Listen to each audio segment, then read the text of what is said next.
So Daniel, you have done a lot of work in the crypto space. I won't even call it work. You've been in the crypto space, I am having crypto having at this a point. lot of fun. Yeah. What would you say to someone that wants to start investing? Well, you got to invest like a billionaire. If you go in with thinking about the short-term mindset and going to make a quick flip, and that's going to be your main strategy, you are going to get wrecked. So what I always like to do is think about like, how's Warren Buffett investing?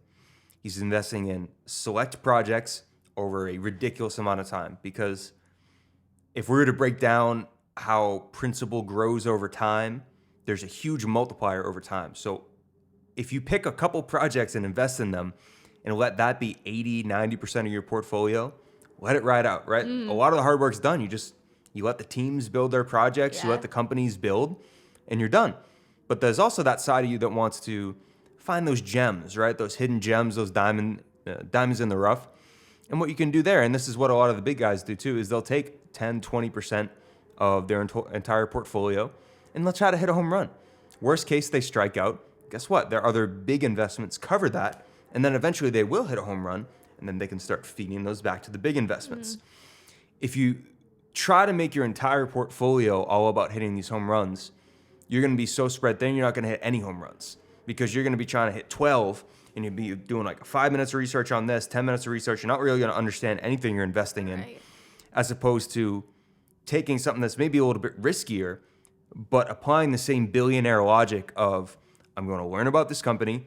I'm going to apply why I think it's going to be a well-off company, and I'm going to invest in it, right? And yes, it might be a little riskier than something else, but you're thinking with a long-term vision, and you're narrowing your focus down to just a few projects as opposed to 150 crap, Right. whatever pump and dump projects. So you're able to really not only get a good sense of the project, but also you're able to get involved in the community. You're able to know who's working behind it, who's backing it, who's supporting it. So you have more reason to support it, right? Right. And when we think about like stocks, it's pretty easy to see who the CEO of the company is. Yeah. And that's important. Like, a lot of the reason Amazon's doing so well is Jeff Bezos he's a beast, right? And everybody knows Bezos.